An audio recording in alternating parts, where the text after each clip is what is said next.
नमस्कार. बीड सरपंच संतोष देशमुख हत्या प्रकरणी भगवानगडाचे महंत नामदेव शास्त्री यांनी धनंजय मुंडे यांची बाजू घेत आरोपींच्या मानसिकतेचा विचार मीडियाने करावं असं वादग्रस्त वक्तव्य केलं होतं. त्यामुळे त्यांना जनतेच्या रोषाला सामोरे जावं लागलं होतं. मात्र आता या संदर्भातले फोटो समोर आल्यानं संपूर्ण राज्यात संतापाची लाट निर्माण झाली आहे.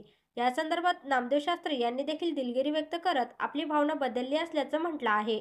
नेमक्या यावेळी ते काय बोललेत पाहूया. याची मला पूर्वकल्पना नव्हती. पहिल्या दिवशी ज्यावेळेस मी पहिलं वक्तव्य दिलं, दुसऱ्या दिवशी जेव्हा धनंजय देशमुख परिवार जो गडाचा शिष्य आहे, गडाला मानणार आहे, तो आल्यानंतर त्यांनी मला याची जाण करून दिली आणि मला माझी भावना बदलली, मला ही जाण निर्माण झाली. निश्चित भगवानगड त्या कुटुंबाच्या पाठीशी आहेत. लोकांनी गैरसमज करू नयेत. मला जाण झालेली आहे. न्यायालयाला प्रार्थना आहे की आपण लवकरात लवकर त्यांना फास्ट ट्रॅकवर घेऊन न्याय मिळवून द्यावा.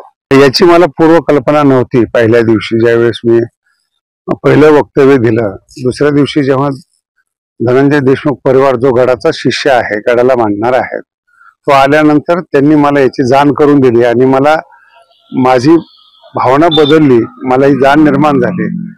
निश्चित भगवानगड त्या कुटुंबाच्या पाठीशी आहेत. लोकांनी गैरसमज करू नयेत. मला जाण झालेली आहे. न्यायालयाला प्रार्थना आहे की आपण लवकरात लवकर त्यांना फास्ट ट्रॅकवर घेऊन न्याय मिळवून द्यावा. तर मित्रांनो, या संदर्भात तुमचं मत, तुमची प्रतिक्रिया खाली कमेंटमध्ये नक्की सांगा. चॅनलला सबस्क्राईब करून बेल आयकॉन नक्की दाबा.